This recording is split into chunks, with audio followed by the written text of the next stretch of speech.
Baik, selamat datang kembali mahasiswa STT Rumah Murid Kristus, terutama yang mengontrak mata kuliah statistika. Hari ini kita akan membahas materi selanjutnya, yaitu data dalam ruang lingkup statistika. Ya, kita mengenal istilah data tentunya, dan biasanya itu kalau di dalam kehidupan sehari-hari, data internet atau data pribadi. Tetapi kita akan lebih melihatnya dari ruang lingkup statistika. Dan data itu sendiri memiliki definisi yang kalau kita ambil dalam ruang lingkup statistika adalah sesuatu yang belum memiliki arti bagi penerimanya dan masih membutuhkan adanya suatu pengolahan. Jadi data adalah sesuatu yang kita terima. Apa yang kita terima akan saya jelaskan. Yang kita terima namun masih membutuhkan yang namanya pengolahan. Ini yang sering disebut dengan data mentah.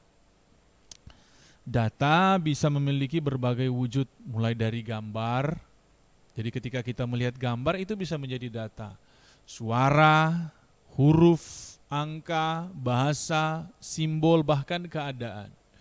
Yang seperti saya jelaskan sebelum materi-materi sebelumnya, bagaimana data itu bisa kita peroleh menggunakan panca indera kita, baik mata maupun telinga, ataupun kulit, ataupun panca indera yang lain.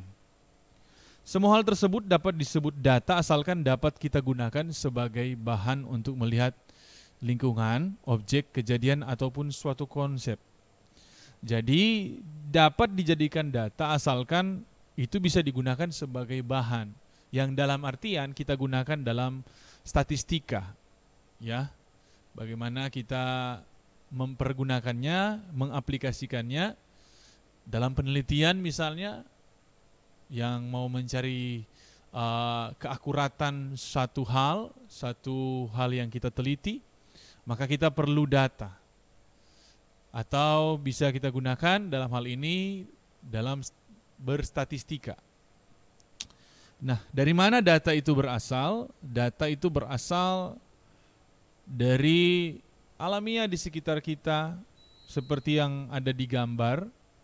Kita bisa lihat dari misalnya transportasi, geografi, budaya, sains, keuangan, statistika umum, meteorologikal, natural, dan bisa apa saja. Jadi kita bisa memperoleh data dari mana saja. Kalau dalam kehidupan kita sebagai mahasiswa, terlebih lagi Sekolah Tinggi Teologi Rumah Murid Kristus, maka kita bisa memperoleh data misalnya dari budaya gereja, geografi sekolah, dalam hal keuangan, dalam hal kehidupan sehari-hari. Kita bisa temukan berbagai hal yang bisa jadi data. Dalam keluarga misalnya kita bisa menemukan data. Yang penting itu adalah satu hal yang kita terima dan memungkinkan untuk diolah.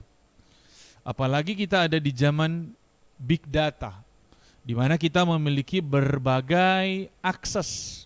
Kita bisa dapat data dari internet, entah itu artikel, entah itu video, entah itu suara, entah itu kalau misalnya konteks teologi, itu khotbah, pengajaran, itu bisa menjadi data. Atau apa yang kita lihat, gaya beribadah, style musik, bentuk penyembahan, ya kan? Atau inovasi-inovasi dalam pelayanan, itu bisa menjadi data.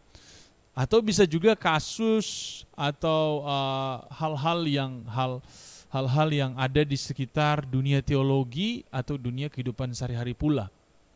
Itu adalah big data. Nah, penting sekali untuk kita memahami apa itu data, bagaimana cara penggunaannya dalam ruang lingkup statistika, karena kita sekarang ada di zaman di mana kita ada di zaman ketika data yang kita peroleh dia bisa bersifat hoax. Jadi ada hoax di dalam data seperti pada gambar bagaimana ada statistika data yang ditemukan berdasarkan hasil survei Masyarakat Telematika Indonesia atau disingkat MASTEL tahun 2017 tentang wabah hoaks nasional. Di situ kita bisa lihat kalau dalam saluran penyebaran hoaks yang berwarna kuning itu 62,8% aplikasi chatting, situs web 34,69, media sosial 92,4. Artinya media sosial seperti Instagram, Twitter, Facebook menjadi penyebaran hoaks tertinggi. Isu hoaks yang diterima masyarakat pun ada beragam, tetapi ada 4 hal yang cenderung dilihat. Sosial politik, ya, masyarakat kita suka dengan hal-hal politik, tetapi seringkali menjadi sebuah hoaks. SARA, ini isu-isu agama, kesehatan, makanan, dan minuman. Sering juga yang diterima oleh masyarakat adalah tulisan, gambar, sedikit yang video yang bersifat hoaks karena agak sulit untuk dimanipulasi. Saudara tahu ya, kalau hoaks itu artinya bukan berita yang sebenarnya, tetapi yang dikemas sedemikian rupa sehingga terjadi perubahan dari kebenaran yang sebenarnya. Maka perlu sekali untuk kita memahami apa sebenarnya data, bagaimana cara kita memperoleh data, bentuk data dalam hal ini statistik, sehingga kita tidak dengan mudah mengambil kesimpulan seperti yang saya katakan di materi sebelumnya. Ketika kita berurusan dengan ilmu statistika, kita tidak dengan mudah mengambil kesimpulan setelah kita menganalisa dan meneliti tanpa kita tahu bagaimana prinsip-prinsip dalam data, dalam ruang lingkup statistika. Nah, saya mau katakan ada perbedaan antara data dan informasi. Saya dapat data, saya dapat informasi. Nah, itu berbeda makna antara data dan informasi. Seperti yang dilihat di slide, bisa dilihat di slide, ada 2 hal yang berbeda meskipun sekilas tampak sama. Data kelihatan sama dengan informasi. Oh, saya dapat data ini dari misalnya dari WhatsApp. Saya dapat data ini dari internet, ya kan, sekarang akses cepat. Saya dapat data, tapi seringkali tertukar dengan kata saya dapat informasi. Nah, saya mau katakan seringkali kita terjebak padahal sebenarnya ada perbedaan. Meskipun berbeda, data dan informasi memiliki kaitan yang erat dan saling mempengaruhi satu sama lain. Nah, maksudnya itu gimana? Kita bisa lihat dulu pengertian informasi.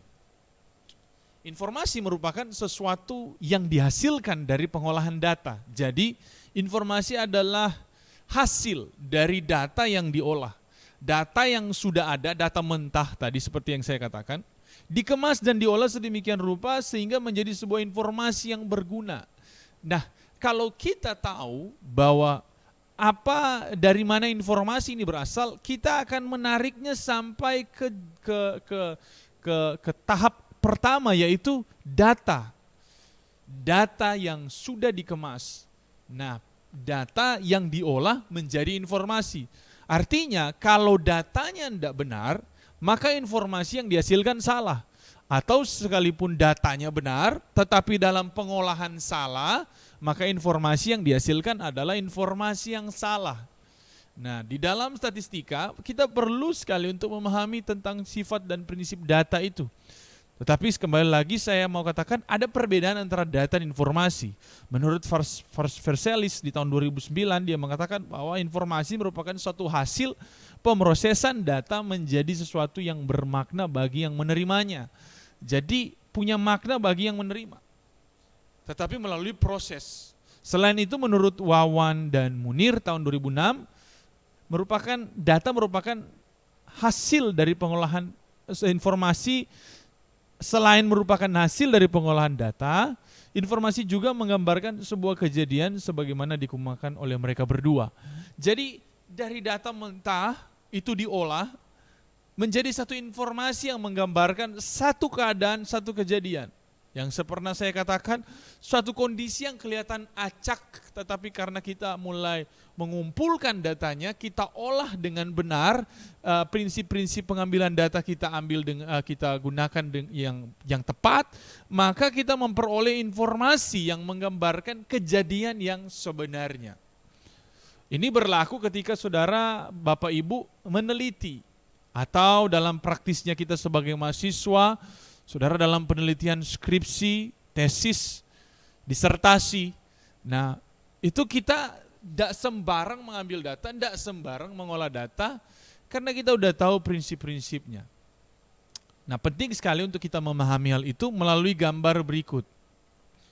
Di gambar berikut menunjukkan data, pengolah, dan informasi. Nah, pengolah ini akan menyimpan data yang dia terima dan akan membentuk yang namanya informasi.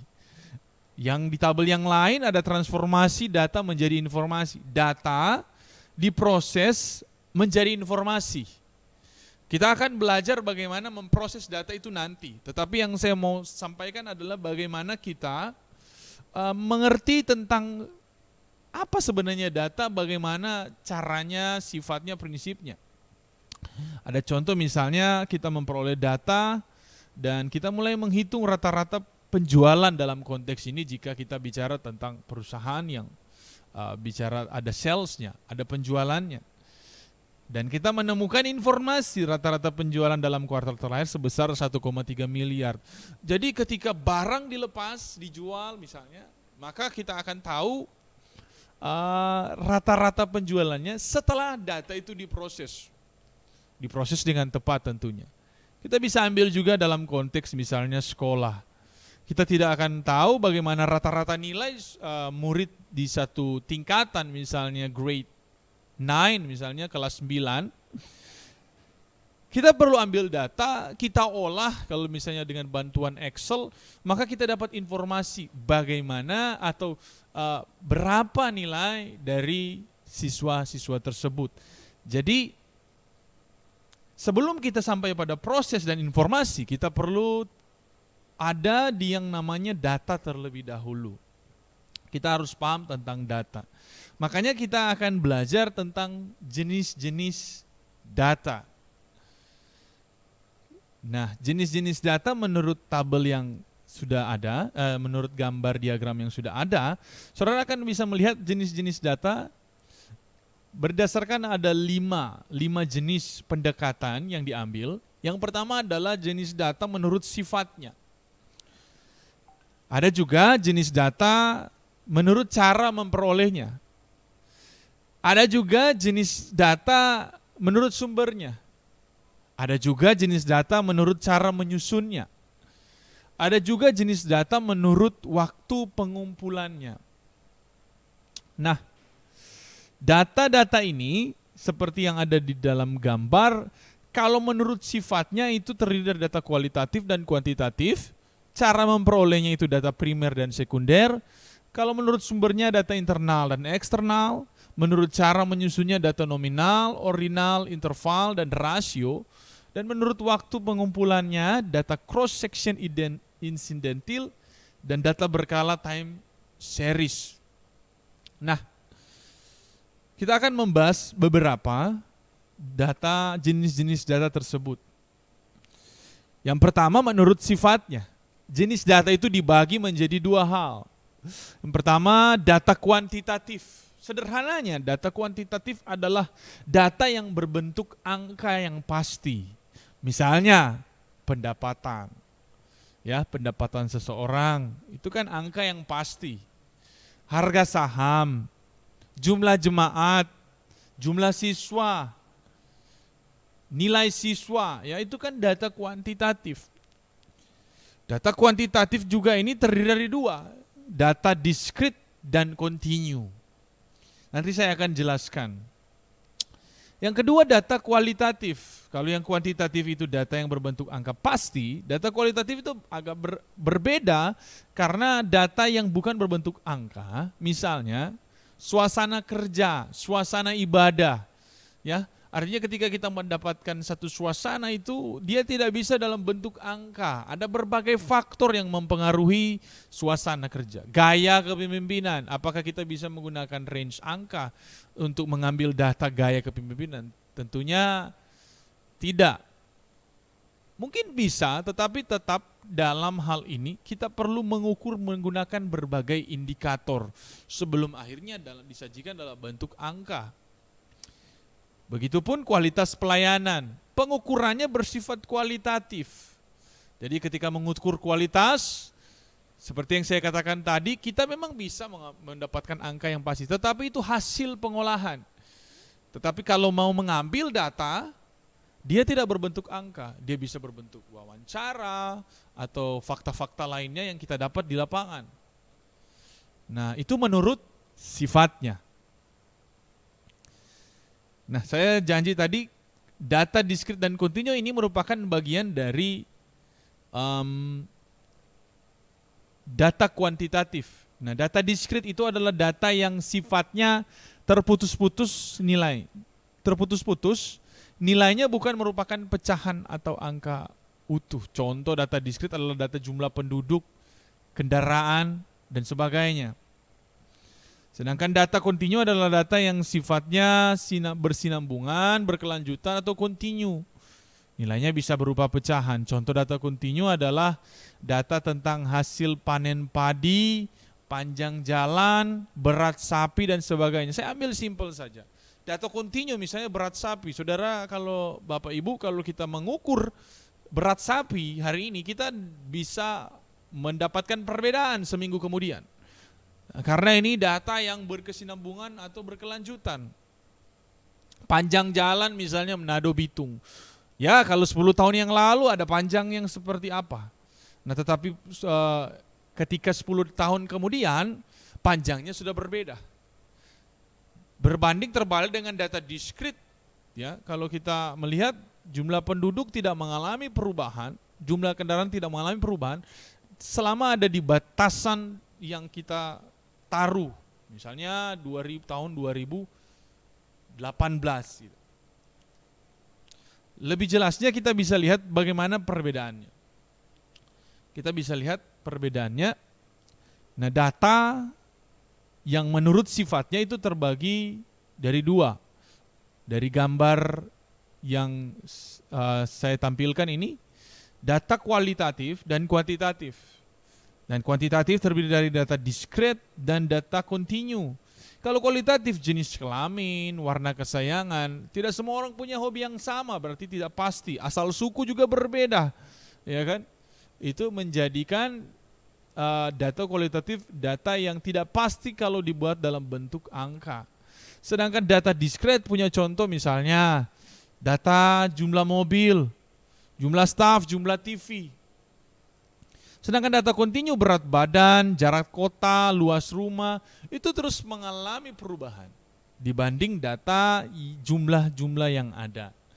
Jadi sebenarnya secara sifat, kembali lagi, data itu bersifat kuantitatif dan bersifat kualitatif. Yang kedua, menurut cara memperolehnya.